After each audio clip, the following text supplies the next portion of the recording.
So on 9/11, one of the hijacked flights did pass over Indian Point, and that plant 30 miles north of New York City was fair game if they had decided to make that a target. But we know from the 9/11 Commission report that Al-Qaeda considered attacking a nuclear plant, but decided not to because they were under the misimpression that they would be defended against aircraft attack.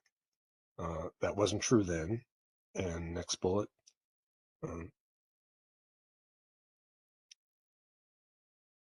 And it's not true today. So there are no means to actually defend a nuclear plant against an aircraft, whether on-site measures or the response of domestic resources, state, government, military resources. Next slide, please.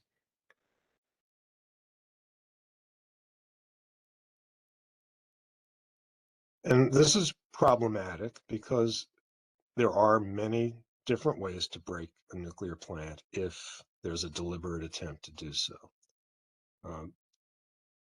When you design to protect against natural disasters, you naturally take into account some limitation on the type and extent of damage that can be caused by those disasters, and they're not deliberate.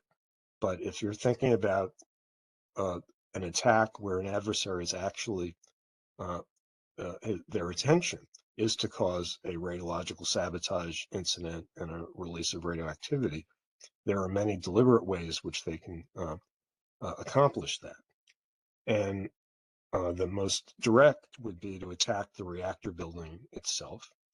That's the building that houses the nuclear fuel, the core of the reactor and the reactor vessel. But you do not need to directly attack the reactor building to cause damage that would potentially result indirectly in a meltdown, which could itself lead to a large-scale disaster without much additional help after that sequence is commenced. So other parts of the plant, for instance, the turbine building, which houses the feed water pumps, those are the electrically powered pumps that are used to carry heat away from the reactor and convert it to steam that drives the turbine that produces electricity. Those are housed in a building which is not hardened like the reactor buildings containments typically are. You could target the electrical switch yard and disable electrical power, both the supply of power as well as potentially the distribution. You could attack directly the primary and the backup electrical power supplies, and I'll go into detail on these in a moment. You could take out the ultimate heat sink. That is the structure and components or systems that carry the heat away from the plant, because even if you're cooling the core of the reactor and taking away that decay heat, you need to be able to deposit that heat somewhere in the environment. If you can't do that, then you're going to start heating up your system and eventually run into trouble. You could also attack the control room. There are certainly functions that are most easily carried out from the control room, and if that were disabled, there are backup means to do that, but they're not always as reliable. Then there's the matter of the spent fuel pools, and in most plants, they're separate structures.